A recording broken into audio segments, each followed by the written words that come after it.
Del que us vull parlar ara és de la nostra manera de treballar a ECAT, de com ensenyem a ECAT. I tenim quatre punts bàsics en els que ens basem, els que considerem que són bàsics per ser bon actor de doblatge i que són aquests.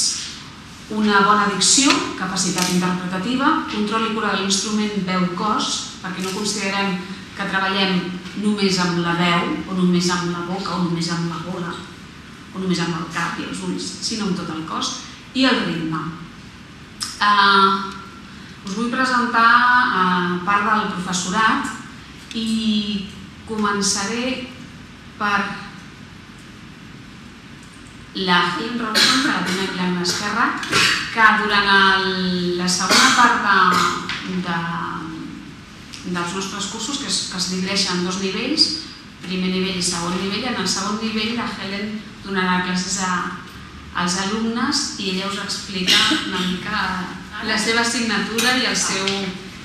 Ah, sí, no, ella s'aixeca i us explica de No us veig totes les cares.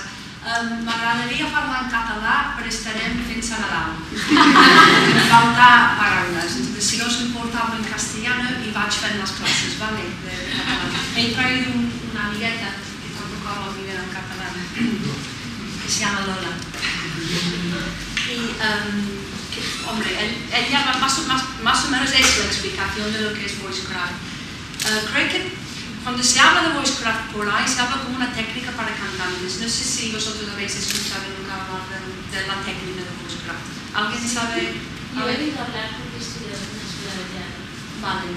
Es que tiene fama de técnica de voz, técnica de canto, pero no es. Es un modelo científico del funcionamiento de la voz humana y por lo tanto se puede aplicar a cualquier persona que quiere utilizar la voz mejor.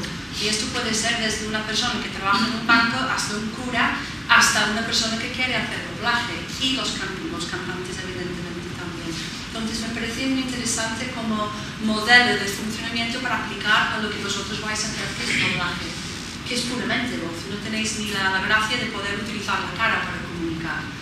Entonces me parece muy interesante que sabemos todos cómo funciona nuestra Lola. Sabíais todos que tenéis una Lola, ¿no? ¿Sabéis dónde está? ¿Me lo podéis indicar? Las Lolas. Por decirlo de alguna manera. Todos tenéis, ¿dónde está? Pues aquí, ¿vale? Y es que oímos muchos mitos sobre cómo funciona la voz, que se tiene que controlar desde la diafragma. ¿Alguien aquí puede sentir su diafragma? ¿Su hígado?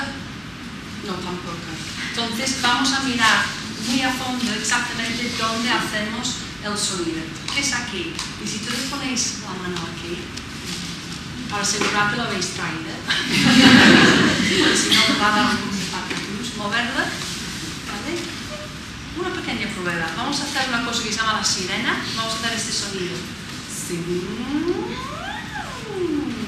Todos conmigo, va. ¿Y qué hace la laringe? Sube. Luego baja, ¿no? Todo lo que sube tiene que bajar. Entonces, ¿ves que para que suba y baja funcionan músculos? ¿Sí o no? Entonces, es esto lo que vamos a tener que mirar. ¿Qué músculos funcionan? ¿En qué momento? ¿Qué estoy haciendo cuando hablo, cuando canto? ¿Dónde tengo que poner la laringe? ¿Arriba o abajo? ¿O en medio? ¿Qué más cosas puedo controlar? ¿Qué estoy haciendo? Ya sé que tiene un aspecto un poco... ¿Qué estoy haciendo? Esto, ahora mismo, ¿qué estaría haciendo? Respirando. ¿Sí? Como vosotros, si no habláis ahora. Y si ahora me hacéis y todo el mundo, y se cierran, vibran, hacen sonido. Se parece, hay gente aquí que dice, no lo sabía. Pero yo tengo alumnos que piensan que tenemos 6 cuerdas vocales, como una guitarra. Es su instrumento, entonces mejor saber cómo funciona de verdad. Y vamos a analizar esta máquina a saciedad. Si todos vais a sacar la Lola, no literalmente, deshacerla y saber nombrarlo y controlar. Eso es donde hacemos el sonido. Luego tenemos resonadores. ¿Dónde están? Porque donde no están en la cabeza, porque resonancia tiene lugar en aire y en la cabeza tenéis aire? Yo no. Sesos. ¿Sí? Vamos a buscar al resonador dónde está realmente, deshacerlo, saber cómo controlarlo, todos sus músculos. El aire, ¿cómo lo controlamos? ¿Desde dónde?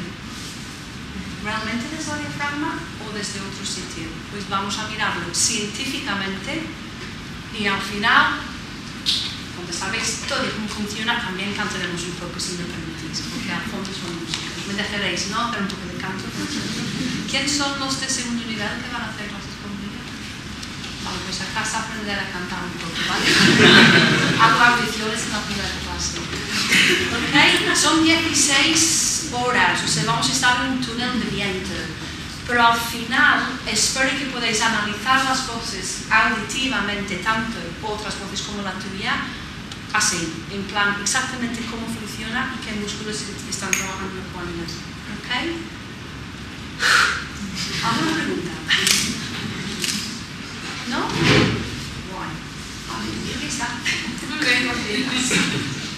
¿Podrías sentir algo? Sí,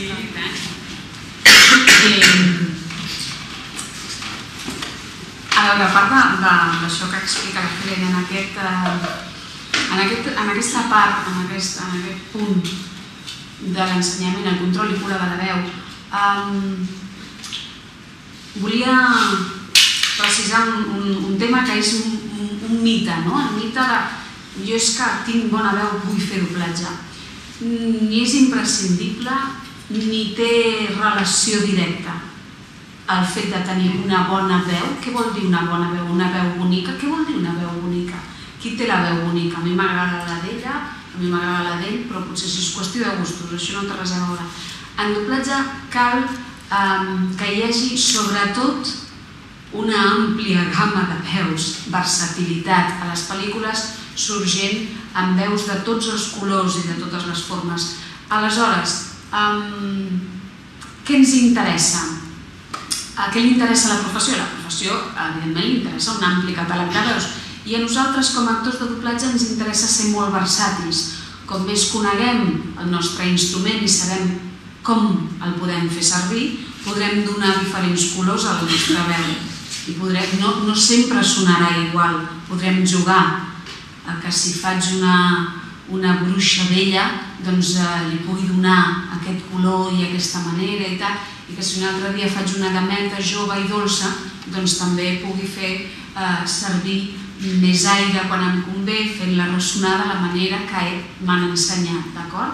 Vull dir que són molt bones eines que aconsegueixen això, donar-nos més versatilitat i així, en conseqüència, més feina, com més versàtil siguis, doncs més possibilitats tindràs de fer diferents papers.